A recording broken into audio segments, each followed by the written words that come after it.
I'm not sure what happened there. No countdown ran. It Looks like we've been live for about 20 seconds, though, so who knows? Well, good evening, Minnesota Libertarians. Welcome to another night with Charlie and myself, TJ. We were off. We took off last week, didn't we? Yeah. And then, I was. Yeah, Brian Paulson on, wasn't he? No. Yeah, I was on with Brian last week. That's right. I was in the shop, and then Brian and I did talk. It was just me and him, and man, that was something else. Right. And then he went on TC's show, and I didn't actually get to see that yet. TC also had Royce on, so that guy's been putting out some stuff that I need to catch up on big time. I feel definitely me as well. But yeah, a lot of good stuff going on. The world of Minnesota politics right now. There's so much. Things keep coming on a daily basis. Whether it's people complaining about federal things, or we've got Pam Bondi coming through with a lot of at least recommendations for a grand jury now, and interesting if we see indictments come down from there. We've got investigations going into a bunch of things that Minnesota DFL is calling for more investigations into the release of the Epstein files. So that'd be interesting. There's a lot of stuff going on. We've got special elections coming up for 3 Senate seats. I don't know where we want to start with all this stuff. Well, and what I've been thinking about a lot of the stuff that's been going on is the noticing of people saying, well, both parties are doing this dumb shit. So right. I'm like, well, bingo. That's what I've been saying the whole time. And folks look at me like I got, something coming out of my head, because like, what do you mean? It's like, I just haven't been pushy about it, I guess, as some people have been, but I'm pushier than most, I guess. When politics come up, I'm going to talk politics. I don't back away from those kind of talks. So most of my folks know that, oh yeah, I guess we just stopped talking about it because they don't. Yeah. But now it's kind of mainstream. Yeah. Well, I think what's funny is like, there's also this kind of realization that I don't know, maybe people are waking up to the fact that the Federal Reserve needs to change what they're doing, or the purview of the Federal Reserve. Because you got people that are like, we're getting there. The economic policies are still lost on many of these folks. I know, but there's I think, and maybe it's just because I've been in that that mind frame for a while now, but I think there is more mention of people asking, oh, have you ever read Rothbard, or have you ever read Mises or Hayek, or Thomas Sowell, or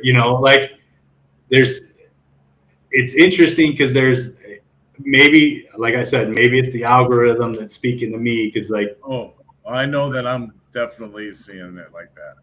So I don't know, who knows.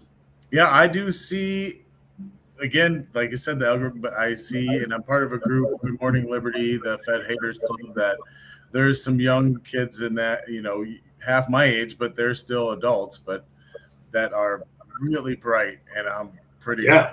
You remember David Brady, and he's in the Mises Institute, and probably a really bright, shining young mind in that spot. So I think the future is looking good, because people are starting to realize too, and the more we can articulate and just be consistent with the message.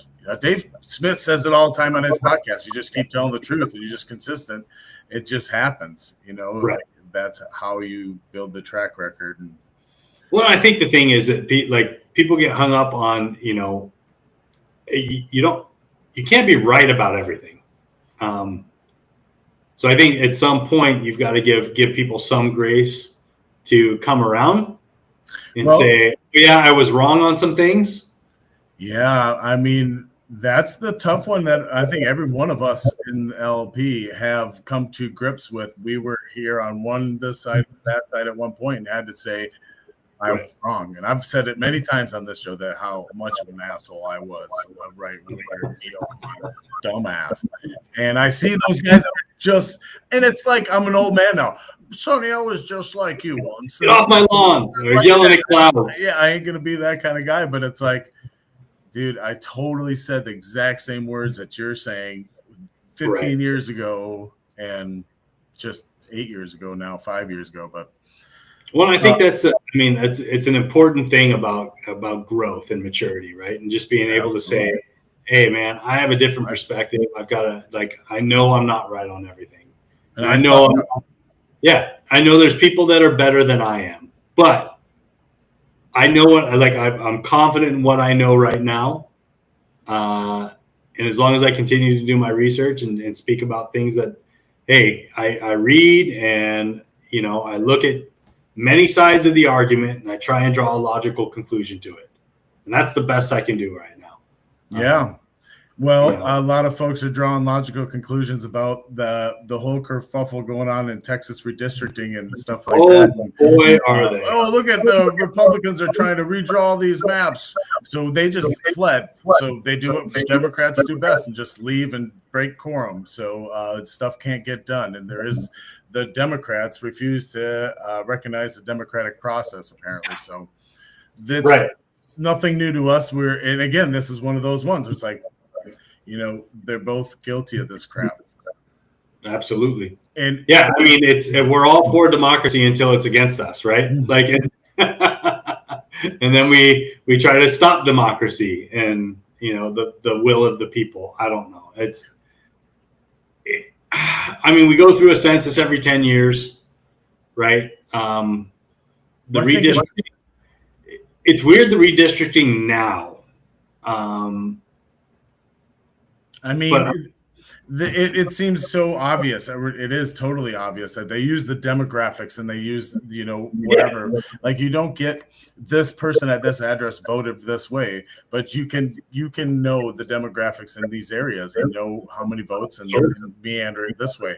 Where I think it can go totally transparent to everybody, like pretty much how they redid, even though it's totally for political reasons, 44B, the district I ran in, from 22 to 24, the district was changed where there was a good chunk of Maplewood at the bottom of 44B.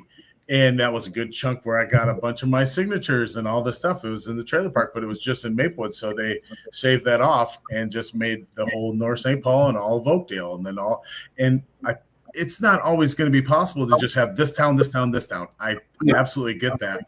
But you can totally have a straight road and a couple curves, that you don't have to have. There are some districts in some states that are just like islands. And here's the greater area, and then here's the other purple spot of that district. How does it not drive everybody nuts? And I think it does, but politics as usual, and those people sit up in their ivory tower and get away with all this crap. Right. And it's all a power struggle. It's all, how do we maintain the voters? How do we maintain the district and keep the votes going our way? I mean, I don't know that there's a good or a bad way to do it. There's obviously a bad way to do it, right? But I don't know that there's a good way to keep it consistent. So I'm hopeful that folks are recognizing it's so partisan and getting so sick of the partisan crap, and here we are with a party, but, not only do we not have power, but our belief is if we had the power, it would be evenly distributed, and not this way or that, and a pendulum swinging this way or that. You just go constantly, and those folks that work at the Capitol shouldn't have much to do and shouldn't get paid much. Well, and I think that's the thing. That's the difference right there, is that we're like, ideally, in my idealistic world, right? Should the LP gain power in the state of Minnesota, it would be to, we would be along the lines of, no, we're not going to do much at the state level. You guys start to handle things at the local level. back to the city councils, back to the townships, back to the counties and each municipality to be able to deal with that. When it comes back to a state level thing, fine, I get it. There's some things that need to be brought up, but for the most part, it wouldn't be like, hey, we're going to pass this, specifically for, a certain subsect of people, because that's not what the state should be doing, in my opinion. So for sure. Well, there's another good segue where we were just chatting about that Albert Lee city that someone apparently applied. I really don't know the whole story. Maybe if you want to chat about it. Yeah, I can bring it up. So let me pull this up, and I'll probably have to put my glasses on to be able to read this, but I'll probably see it. So yeah, the city of Albert Lee, city council denied the cannabis license for, I believe he was the first, Jacob was the first licensee to get a license from the Office of Cannabis Management. And so he was setting up his shop, the Smoking Tree Cannabis Dispensary down in Albert Lee, and the city council denied his business license.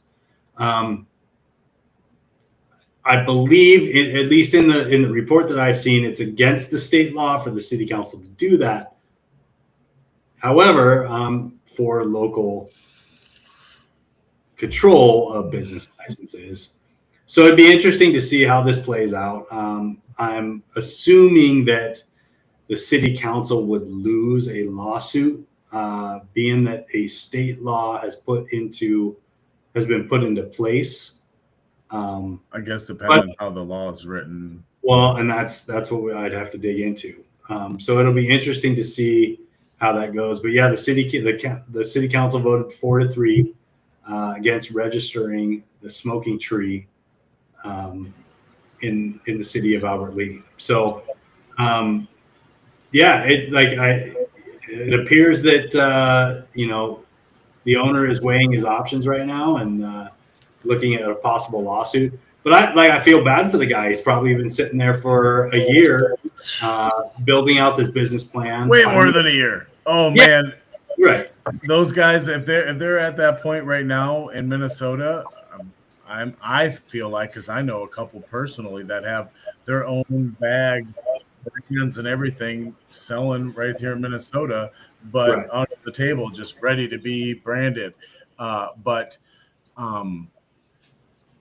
I guess, dude, it's Albert Lee and the city council. How did you not talk to him first and say, hey, man, we're going to be on the map? And both sides, it's a city council. Why wouldn't you want to be on the map? And I guess some people have their ideas of what that is. And, I don't want to be on the map, but it would bring a lot of kind of income, I guess. Who knows? Yeah, I guess this is an age-old struggle of local government versus state government, right? This is the battle that we come up against. I know the interesting thing is there are a number of municipalities in the state of Minnesota that are looking to run municipal-run cannabis dispensaries. So if those get approved before private businesses get approved, it'll be. Good evening, Rebecca. Hey, Rebecca. How's it going? It's actually, I just looked out my window and it's really storming hard out here in Savannah. Oh, you're down. Okay. Yeah. I would not be I would be. I guess, the reservations already have dispensaries open, and I'm cool with that. I think they should have had it when they had casinos. I think, how did they not get into that first a long time ago?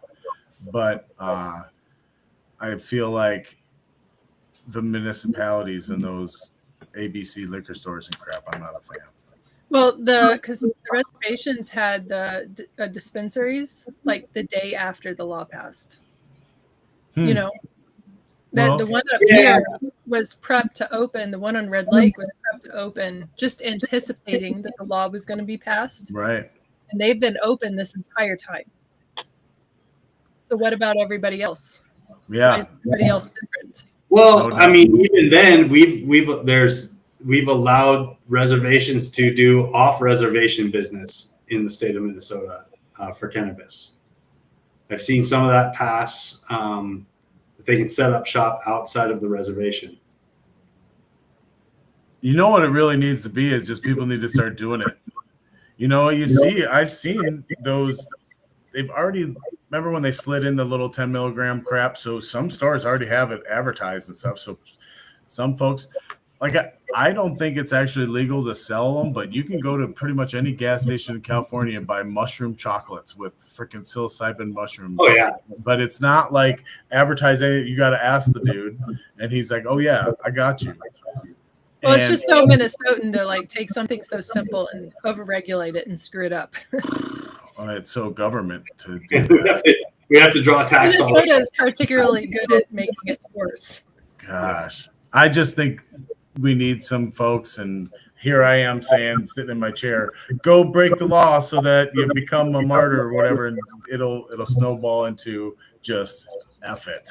You know, law enforcement. There's a group up here, up north, that are working on just doing it anyways, and are willing to, be the fall guy so that lawsuit can happen to challenge what the state has claimed their authority is, So, I mean, it'll come down to who it matters to the most, whether somebody will pursue it.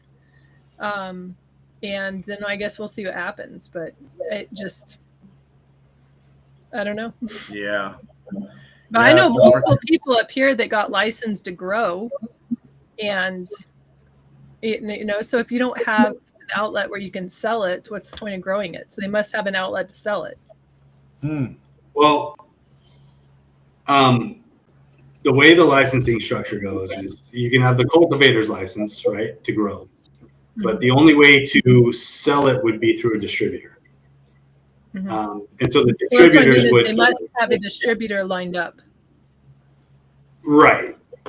And I don't think any distributor licenses have been issued yet. I think we've hit our limit on saying license on this damn show. Just saying. It's the way it is. Anyways. Do we want to chat about what Gallagher shared today? Yeah, I saw what. So I saw, and I shared the article. I just didn't have time to sit and read through it. I've gotten about halfway through. Okay.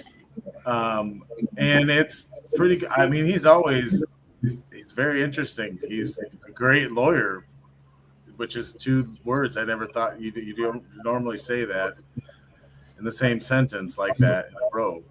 But there's a few. There aren't very many, man. But what do those people do if they didn't have him? That get just totally screwed with making their own self-defense mechanisms, and they get pinched because it's dumb crap, because it's stupid law enforcement and then prosecutors and judges. Yeah. So this is essentially. This, and just to kind of piggyback off the last conversation, is what is going to have to happen through the process. Somebody's echoing. I don't know. Hey, Charlie, are we echoing again, maybe? Were you guys echoing before I got on? Yeah. Okay, so it's not my fault. But the process that the law has to take for it to be challenged is that somebody has to get in trouble first. And so that's what's happened, and that we can see like the positive outcome of this. But my goodness, like the amount of stress that you have to be under to be, the guy basically that's going to force this to go through the courts has got to be extraordinary. So, I mean, good on the courts. Actually, Minnesota actually did something right. But we'll see what happens as a result. This has got to, in the long term, I would think, challenge the the gun control crowd. Because now we have a precedent that the law sided with us, basically. Yeah, I feel like such a bad libertarian for not really being well read into the NFA and in this National Firearms Act and whatever this.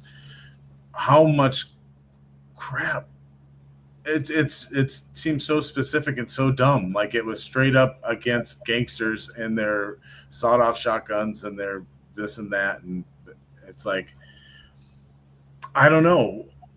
It's almost irrelevant now. Think about it. What are they going to say about the drones and all the different things that are different artillery and different ways to defend yourself? They're just never going to catch up. Similar to the drug laws and all the dumb shit. You know what I mean? Imagine that. Well, the technology and the resources and the accessibility has moved much faster than the regulation has. Yeah, and they still don't know what to do with it all. Yeah, well, that's good. Well, and I prefer them to just do nothing. Let's just do nothing. Well, they realize that they can be more effective. They can't do that. That's never going to happen. That's not their purview. The purview, like the idea is that government has to regulate everything, right? Well, that's the whole point. They need to justify their positions in the government by saying, oh, well, this is new. And I mean, you look at technology's moving so fast. We start looking at AI. The second we have a congressional hearing about AI, it's already outdated, right? We're moving so fast with these things. People are coming up with different use cases, different ideas on how to use it, how to build things. Kids are building applications in an hour now, and they're putting things out on the market and making a business out of it. It's not like it's crazy to think that we're entering into this new blue ocean of opportunity. And it's really like, hey, whatever you can grab, go for it. The water's out there, right? So it's all exploration now. And the laws aren't going to be able to keep up, at least the laws as we pass them right now. Hopefully the dollar can. That's my whole thought, is that the dollar has to still have some value to keep that mechanism flowing. Well, I think that over time, and you'll see this like with the Bitcoin and the all the other digital currency, is that where there's a problem, people are going to come up with a solution to overcome it. Yeah. And so the dollar's tanking. There's absolutely nothing that we can do to stop it right now. It's at the moment, it's on a slow descent, but eventually, and I think we're probably already to the point where that we're too far into the dive to pull back up and get ourselves back out again. It's just the inevitable thing that is going to happen next is a crash. Have we hit the $40 trillion in debt yet? I think it's coming. I'll check, but it's not yet. Yeah. Because I just checked. Well, I think that's the thing. So you start to look at least the economy, and you start to think the only way that the dollar can survive is if we spend our way out of the crash, right? Which we know is just kicking the can down the road. Wait a second. That's not the only way. I think if there was some true cuts and real human action and real growth and real creativity and real creation of stuff, and get that dollar moving and shaking and getting people actually to work and not sitting there I think this kind of stuff is there could be a market for it. If I work hard for my money and I want to have this silly little app that some kid made, cool. But I think a lot of that stuff goes away as well when you start working hard and have people get to work. And sure, and I think I'm with you there. My biggest issue is, and I hate to put this on a generational scale, but you've got you've got people that are coming. It's the newer generation, right? That all they know is technology. So if you think we're going to get to this point where we're going to go back to the ethics of the greatest generation of work hard, put your time in, have a great work ethic, and then you'll be able to afford something. Those days are gone. Well, okay, sure, that, but there's still you're gonna need to start working hard to get what you want. Like I feel like but it's going to be working hard at different things. It's not going to be production. Like we're getting to the point, and I know I'm probably getting confrontational on this, but at some point, the production, like you look at ships right now, right? So our Navy, we don't have welders welding. We've got machines welding ships, right? We've got machines doing everything now, and we're going to build robots to do a lot of work. And so if you're like the things that we think about on a manual, go out and work hard, it's just not going to scale. And yeah. I hate that. No, I agree. Like on a big scale. Yeah. When you have where I can think of that it's still very important is on a small scale community, small pockets, basically a decentralized, like that's what it is. Like these pockets of population and culture that exist completely separate from the rest. But like on a big scale, when some, like for instance, the US government or the military wants something big, they're going to go to the lowest bidder, which is not going to be, the small mon pop shop, shop, it's not, because they can't produce for the price that an unthinking, unfeeling, machine can that doesn't need to go home and pay for their kids' music. It's different. But in a community where we are important to each other, we know that we're willing to pay more for services because we know how important that money is to our neighbors, and they're going to treat us in the same way. You know what I mean? Where you're, I don't know, like the frame on your car needs to be welded back together. You're going to go to your neighbor to get that done. And I don't know, sometimes you're going to trade goods to have it done instead of taking it to a shop. Like that's the kind of community that I live in, which is awesome. So, that's having those. I think that, like that right there, if you break it down, it's like, we started this talking about currency, talking about economics, right? But it comes down to that barter value becoming the currency again on a smaller scale in those communities where the dollar might not be the exchange currency, right? Where we could get barter with stuff, people like things all the time. I need this done and my neighbor needs this done, and then we don't, maybe not trade. You don't go up and you're like, hey, I'll do this if you do this for me. But you do this for your neighbor, and later on down the road, they ask you to do something for them and you do it, it's not, that's how it works. Totally works. Still works like that for sure, even in the suburbs. But then again, man, I had a train of thought that I just totally was thinking about as far as okay. I just had South Park. I'm not watching it, but South Park is on in the handyman thing. Okay, so they had a handyman episode, and it ended up being the guys that were the handyman ended up going to Home Depot, driving their fancy handyman trucks and picking up people that needed handyman jobs done. And so this is where like the maintenance of the machines that we're talking about that are building the ships. So where does the robot end? It's got to be that's actually my business is automation, and I'm a maintainer of these automated systems. And another thing that came to my mind was that union guy on the East Coast of refusing to automate all the shipping ports and stuff like that, where apparently all the ones on the West Coast are already automated and operating super efficiently when they're allowed to and not going all COVID crazy. But it's so yeah, I'm totally for the automation and the machining of the making of the machines that do the work that, can run 24/7 until they need their periodic maintenance. Maintenance is a huge one too, though.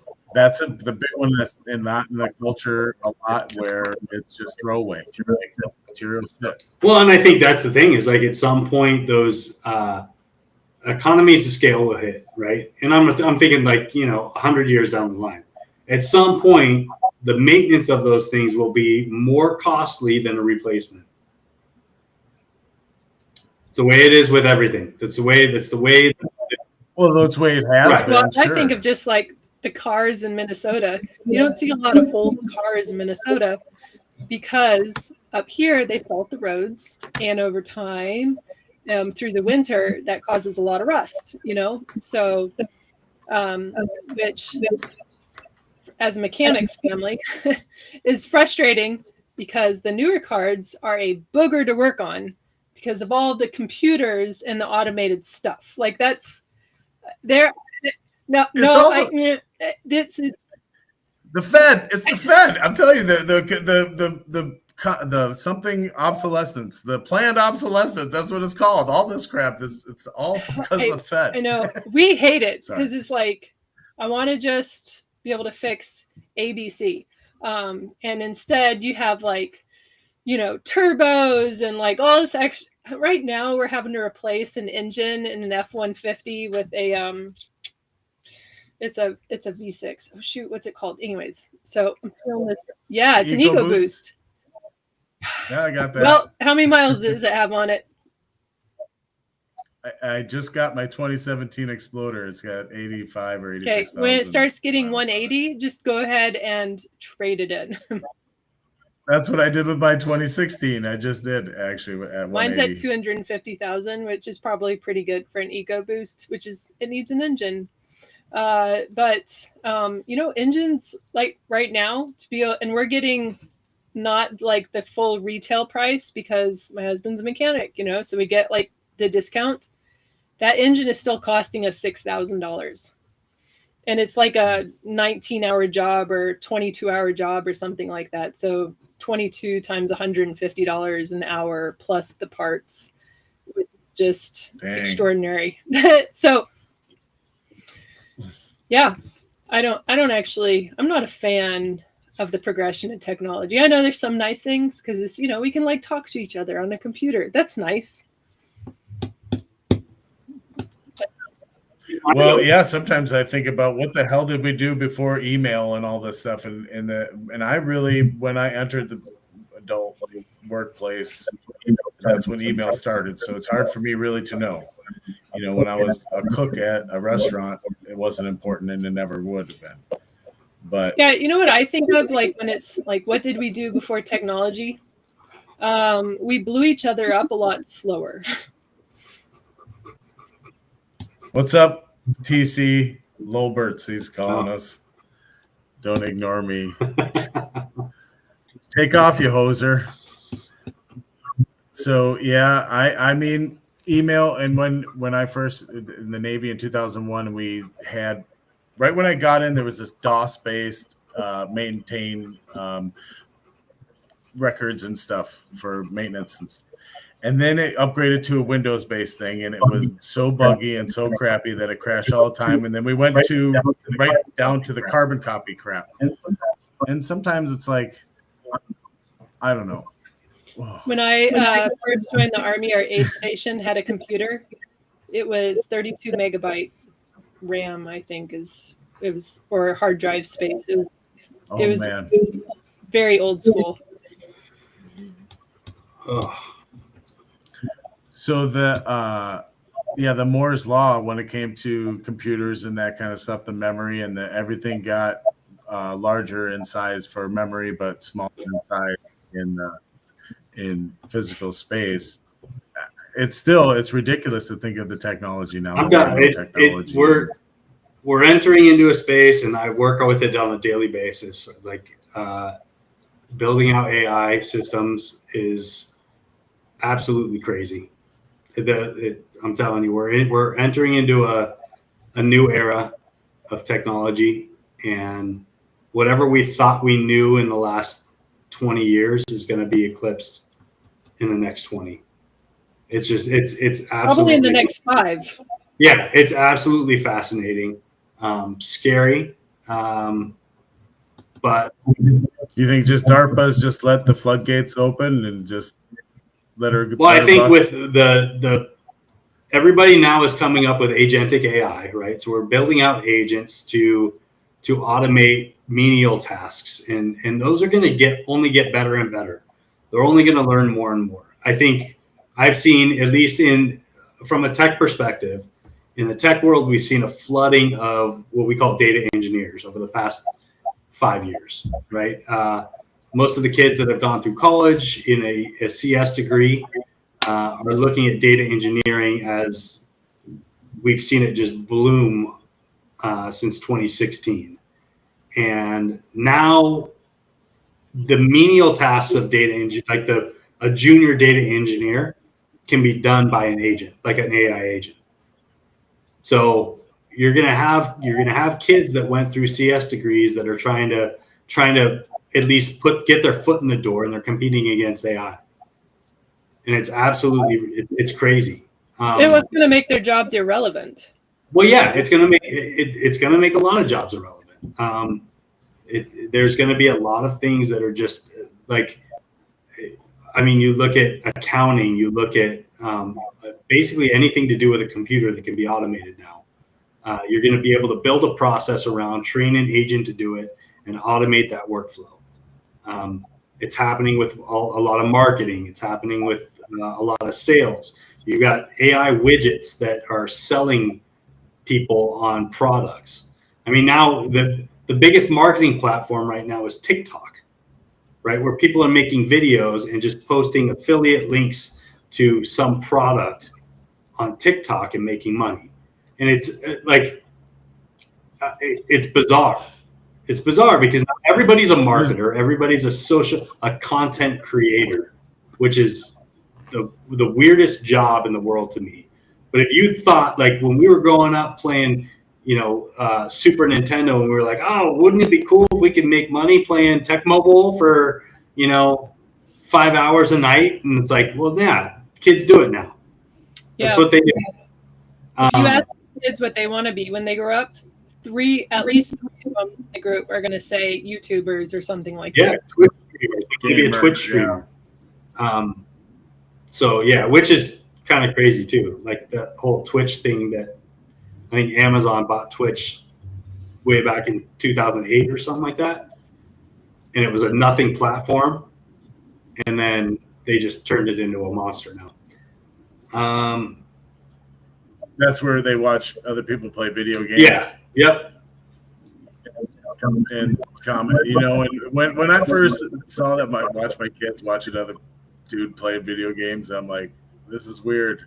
But then I don't know where it came to, but it was like, well, you watch other people play other games that you're not playing too. Yeah, we sat and watched our friends play, play a video. Yeah, I think like, okay, it's a game. It's a game. It's just it's different. Yeah, it's different. Okay. What is scary now is it's going to be the data. What data can you glean from what applications? How can applications sell data on their users? And who's consuming that and who's using that to market? And it's going to be how can we target people with like interests? And it's already there. It's already there. Data as a service is absolutely a big thing right now. You've got companies buying things from Dun & Bradstreet or whatever company aggregates data and just basically sells it back. So they purchase it all, they aggregate it, they normalize it across a schema, and then they sell it back to a company that might have a product that's coming out, and they want to get a couple 100,000 views on a launch video, and they purchase data and they run ads, and that's the way marketing is now. So it's interesting that at least some people in Minnesota are looking at this Consumer Data Privacy Act, which is, I haven't read too much about it, but I'm interested in it. just to see how that goes. What companies are going to force an opt out, and for better or worse, if you want to keep your data private, you're going to have to opt out of the sharing of applications, and you're going to have to do that on probably platforms that you enjoy. And so that's just the nature of the beast. But if you want to keep your data private, you got to give up those things. So that's one of the 1,000 paper cuts. Absolutely. Yeah. Oh, by the way, love you too, TC. He's an actual YouTuber. Yeah, we got really bad feedback. Charley. You got some good feedback? That would be yours. No. Yeah, check. Well, all right. So I don't know. I do kind of want to keep going on where we're talking about the YouTubers and the stuff that's programming our minds and all that crap. It really is something, to think of how powerful marketing, or is it propaganda, or is it the same shit? It's the exact same stuff. And I know I've said this here before, but it is totally, somebody made a comment on the chat on one of these channels, and no doubt, I totally agree that there's all kinds of nefarious shit going on behind some of the marketing and all that stuff. Not the whole Sydney Sweeney, I got good genes. That was bullshit. All the crap that went on about that. I don't know if you guys seen that. I told you I've been checked out. Oh my gosh. Oh, I wish I had this set up because it kind of really goes into this. Issues that matters a whole lot more to men than it probably does. What's that? I mean, I saw the picture. This is. Yeah. Oh, well, it was seemed like a bunch of women that were complaining about it. Well, obviously, this is what I'm like. Well, okay. I mean, I think it was just a stupid reaction. I think it was like a dumb bleep, really, to me, that anybody reacted to the play on words that has been happening in ads since ads were a thing. And then all of a sudden, I don't have good genes. That's for sure. I think marketing is all about just getting eyeballs on, right? Getting eyeballs on enough, and then keeping them on you long enough to convey a message. It's really what it boils down to. So whatever you can do to get those eyeballs onto your content, then it's up to the content to deliver the time frame. And the longer you keep people engaged, the more revenue you can generate. That's just the kind of the way it breaks down from a metric standpoint. How do you battle the nefarious shit, you think? Like just education? So here's that's the thing is what do you consider nefarious? Right? That's perspective. That's perspective. If everybody considered it nefarious, it wouldn't exist. Well, not in a democracy, of course, right? If it was majority. Well, no, it would just weed out on itself, right? If nobody gave it any time, you decrease the metrics on it, it will wither away. The cost of creating nefarious content would not be beneficial. Here's what I noticed, just from an observational standpoint, is that oftentimes when there's some content that's been created that's in poor taste or controversial or whatever it is, that one gets the most attention, and it drives, because people like the drama. So oftentimes when you have something that's awful, that gets a lot more attention than something that's good, right?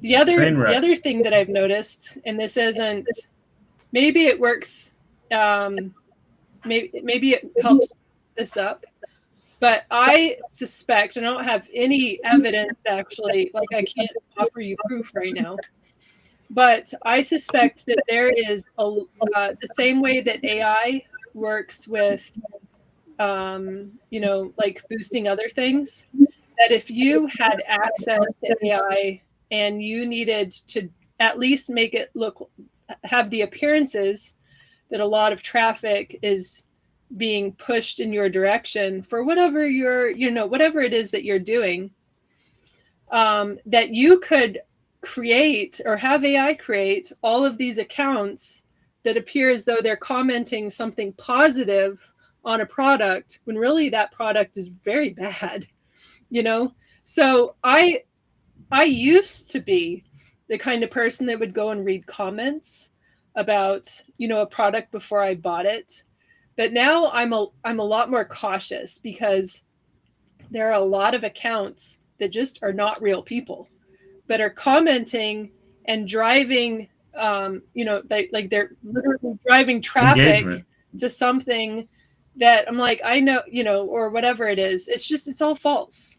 So at this point in time, how do you know what's real? I don't think you can, honestly, know if something is real or not. And I see this a lot of, there's several websites that I used to, I'd go and I'd like research products. I always research products before I buy something. But, somebody got paid to leave a review, and it'll say that, like, I got paid, or this person got paid to leave a review. But then how do you know? I don't know. I got paid by the product manufacturer. The manufacturer will send out free product, and this isn't necessarily like the same thing as, like just a false profile or a fake profile. But the manufacturer will send out something and be like, hey, we just want you to use this product and leave an honest review. Which a lot of times, I mean, how often do you see that happen where somebody's like, no, this was just so awful. This was so awful. Not often, but they probably just won't share it then, right? And I guess it's a good marketing strategy. I guess if you have a good product, I don't think you need a good product to sell something. I think you just need to have a good marketing strategy. And if you're controlling the flow of information or creating information that's going to prop up a certain idea, even if it's not real, that's just part of your marketing strategy. Like, how do you...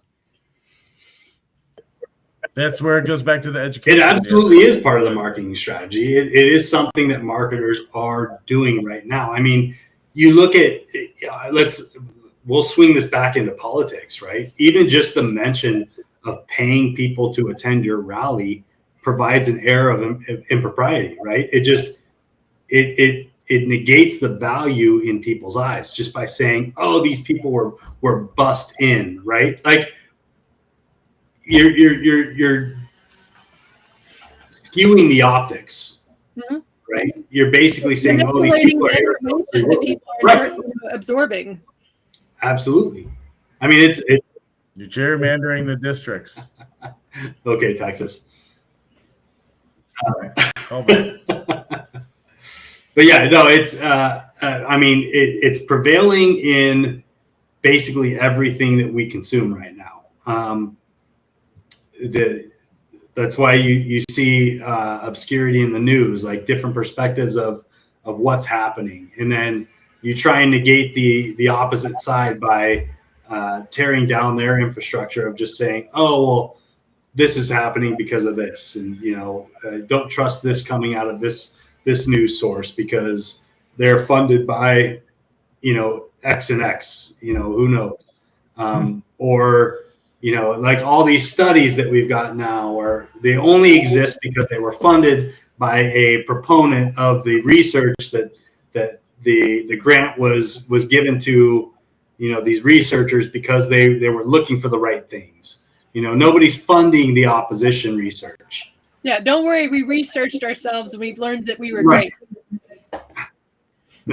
So it's tough, and then you get people jumping on one side, and I've had many of these conversations where people will tout these plethora of studies that prove that they're right. And I said, well, where are the studies? Show the studies. Like where's your citation of the studies? And they're like, well, you look for them. You look for them yourself. I'm not going to do your homework for you. And it's like, okay, dude, what? Like, how are you going to? I don't know what study you're reading. Let me read the same study that you're reading, and maybe I come to the same conclusion as you do. I don't know. But without that, what are we arguing over? Anyway, we get back to the marketing aspect of it, and this is not going to slow down. You've got platforms that are coming out specifically for AI automation, using what are now called MCP servers, if you've ever heard of that term. It's a common protocol Anthropic came up with for interfacing with AI. And so we've got new servers that are standing up with basically all the large language models now are able to integrate with your website. So you'd be able to source that information up, create jobs that, automate an email delivery with whatever's catered to your specific, whatever's like, what am I trying to say? The split. So you're split tested into an A and B group. And we're going to test some different things out. We're going to try different nomenclature with libertarians versus Democrats versus Republicans. And we're all going to point you to the same source, but we're going to give you different information that you agree with. And you're still going to all purchase it. So I have a few thoughts. One, I was just thinking while you're talking about this, that you're not much, but a little older than I am. And I remember when computers were put into our elementary school, and actually internet, I didn't learn about Wi-Fi for the first time until I was on my way home from my first deployment. So 2005. I mean, already an adult, so like the swing, that the technology swing during our lifetime has gone from essentially rotary phone to now you can call people on your watch, that's pretty substantial. I did have a question about that. I would just bounce this off. Something that I was thinking about when we were talking about the market and driving things. This is, I don't know, my ADHD brain probably went to 20 different things before I came to this question. So, is TC a real libertarian? Just kidding. Sorry, I just had to throw that. I don't know. Actually, that is no. To do with where my brain went. Look at these. Sorry, I really didn't mean to interrupt, but I wanted to throw that in there. We're talking about marketing and stuff. And if you're not a real libertarian, are you a real libertarian? If everything should be, we shouldn't ban anything. So that's kind of where I was thinking. So in food industry, though, a lot of European countries have banned ingredients that American food uses on a regular basis. A lot of dyes, a lot of synthetic ingredients that are put into the food supply because they're cheaper, they're easier to produce. You don't actually grow them; they're made in a laboratory, and it's to cut down. Really, it's to cut down the cost of food to make it cheaper to produce and to make it so that you can produce it faster and stable in the shelves and shelf stable longer, that kind of stuff. Where do you specifically this, I'm not talking about banning cell phones, or I'm not talking about banning, I don't know, whatever it is.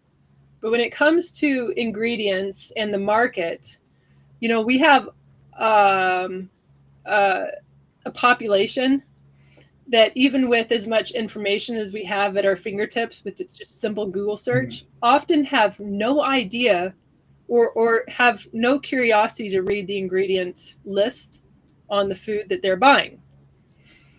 And so the market of big ag gets away with these things because well, even if you do question it, they have such a foothold into the government and the regulation, that there's really, what do you do about getting rid of it besides just not buying it? But that's it. That's the only thing I can think of, because that second point you just made, that all the foothold they have in the government to make the change, to make the ban in the first place, like that ain't gonna happen. So it's got to be market driven. It's got to be people like Ian Carroll. If you watch any of his first videos, when he just took out the whole aisle in the grocery store and said, all these things you think these are your choice, it's all owned by Nestle. When you have a few mega corporations that are really driving accessibility on what you can eat, and it's all bad for you. I'm not. Well, no, I am. I have gotten to a point where I think banning those ingredients that are literally poison to people's bodies and are like long-term generational, we're sick. The people are sick, and because it's the food that we eat, this to me is a major violation of the NAP, that the only thing that people have, especially low-income families, because it's the cheapest and they're desperate, so they're buying like the inexpensive food, which is the worst food for you. But I believe that banning those are not out of the question. Like, there are certain, because of the factoring of that we're poisoning and we're hurting generations of people, especially little kids who don't have the ability to be like, no, you know what, I shouldn't be eating those super sugary, full of like red food dye and yellow food dye Fruit Loops for breakfast, and then go to school and everybody wonders why they're, got too much energy. So I really don't think that, but I think banning this one product is not the answer. Like what you said before is all the regulatory crap that is keeping these big mama or the little mom and pops out of the market, and keeping those actually good products to grow successfully, because there are other people controlling that market. But if it's literally poison, I mean, we don't allow. Then why? That's education. I think it does boil down to education. Alcohol is literally poison. Are we going to ban alcohol too? I mean, but to be fair, you're not allowed to give your kids liquor for breakfast in the mornings. Yes, you can. Yes, you can. Come on, Rebecca. You're really disappointing me right now by stating laws that you're not allowed to. By who? Who's not allowing you to give your kids liquor? Yeah. Yeah. I mean, if you take your kid, the state. If your kid has a oh shoot, what's the word? If they've like drank too much, because you're gonna get in trouble for that. Like, oh gosh, I spent the night in the hospital for alcohol poisoning when I was 15. Yeah, I mean, shit happens when that. But the thing is you're not gonna it's never the answer to ban. I just know, I believe that 100%. Banning, and I don't think it's banned in Europe because they set down the law.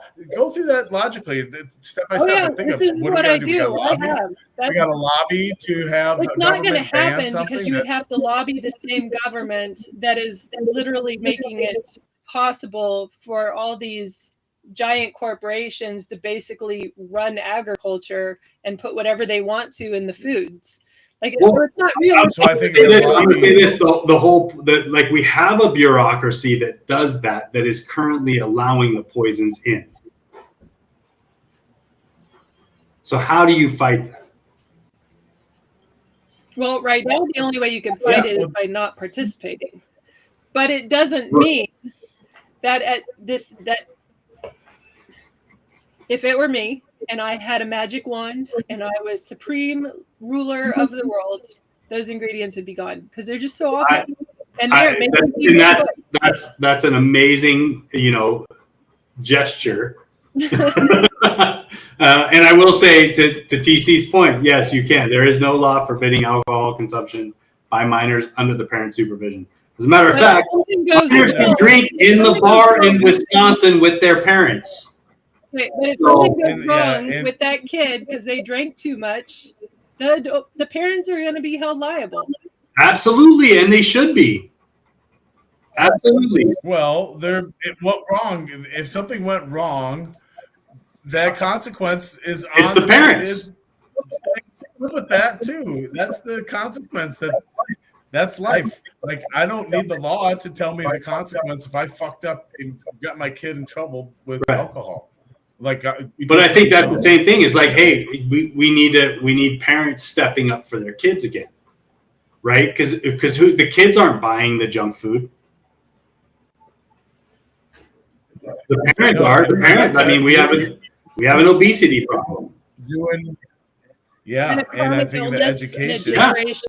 Like this is substantial. This is the United States is one of the sickest countries in the world, and it's. Well, I think that's why like RFK's presidential candidacy drew a lot of attention, because he was bringing to light a lot of the hypocrisy that's going on within the bureaucracy of the federal government and all these agencies, the FDA that's set up to regulate these sorts of things, but there is no regulation.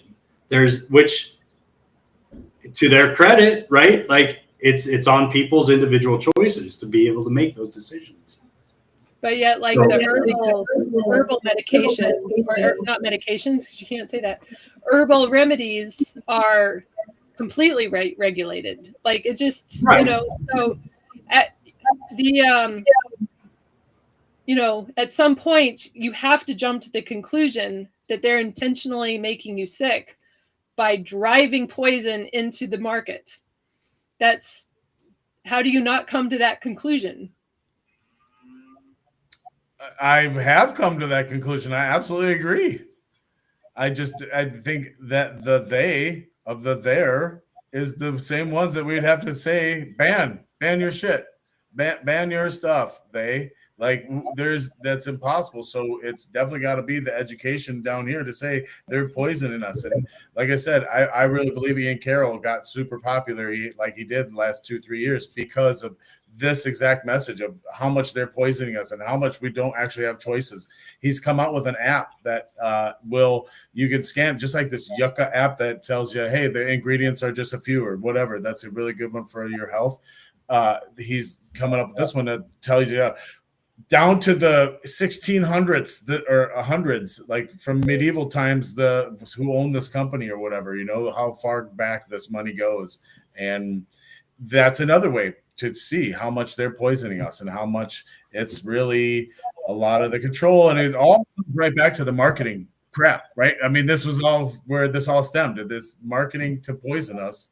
And they've got a lot of people in a trance, all those people that you care about, that we care about in society, that, libertarians are known for just being selfish and care about our own selves, but there's no doubt that the three of us care about our community and our state and, our country, USA. All three of us are veterans of this, freaking military service, that Department of War. And I think I agree with you. I think the biggest problem is you're only going to be able to play catch up with the market. As far as banning goes, there's going to be something new. There's going to be a new invention. There's going to be a new concoction that is going to provide the same revenue streamlining for a company. And you're only going to be able to react as quickly as you can. Sorry. Yeah. No, I track. I know you said so just like the chemical, just like the spices or the bath salts and stuff that came out, the drug war, hey, we're going to ban this, we're going to ban that. And I was reading through the NFA and I saw so many specifics of 18-inch barrels and 15-inch this and this. And I'm just like, there's way too many loopholes that any really good lawyer could probably get away with whatever. And I feel like that's all meant to be that way too. So the prosecutors and the judges can pick and choose who they actually want to prosecute. Well, I'm a bad libertarian. I would ban poison in the food system. You just being honest at who you are. Now we know, and we can associate with you if we want to. Not a real libertarian. There you go. That's it. No, I don't think. Technically, PC, 2 of them is Navy, and only one of them is Two of what? us are Navy. They're PC. Yeah. Oh yeah, we were both Navy. That's, I don't know. Not me. I wasn't Navy. I do get. Half my time was spent with the Marine Corps though. So same. That's funny how that was. Well, that was a fun evening. Does anybody have anything else to share? We just got over an hour. We definitely got the fair coming up. Don't forget to volunteer. Yeah, we definitely need volunteers to help man the booth at the fair, because otherwise we have a small group of people that does a lot. So trying to, spread the love across the special elections coming up. There's a primary next week, August 12th. I think is it 34B, yeah. Melissa Horton's district, and then August 26th is a primary for SD 29 and SD 47, the DF felon, as John Justice likes to call her. That's good. But the general election for the Senate districts is November 4th, and the general for 34B is September 16th. So if you live in any of those districts, which I do not, but I don't think we have anybody interested in running either. We would add get some petitions going. It's been a busy summer. Oh yeah, a lot of stuff. I started this conversation with a lot of things going on in Minnesota in the state level. There's a lot of things going on at the federal level. Special investigations and what do you want to say? Like Pam Bondi's looking at indictments or grand jury indictments. So there's a ton of things going on. Still got to focus at the local level. I'm still planning on running for Minnesota State Auditor, so that'll be fun. I'll shoot you guys the link to my. I think you guys already have the link to my application. So yeah. Yep. All right. So yeah, sign up for the fair. Yeah, Charlie, sorry, I'm calling you out because I got my headphones on, so it's obviously not my end. But anyways, so sign up for the fair and go to lpmn.org to see. It's not working on my end. What is it? I can't hit the show button. For more information. It's down there. I'm hitting it's show. Yeah. Oh, is it? It's been going this whole time. Oh, I don't see it. I can see it. Yeah. Has it? Weird. I didn't. Normally, anyways. Have a good night, everyone. All right, good. Next week. See ya.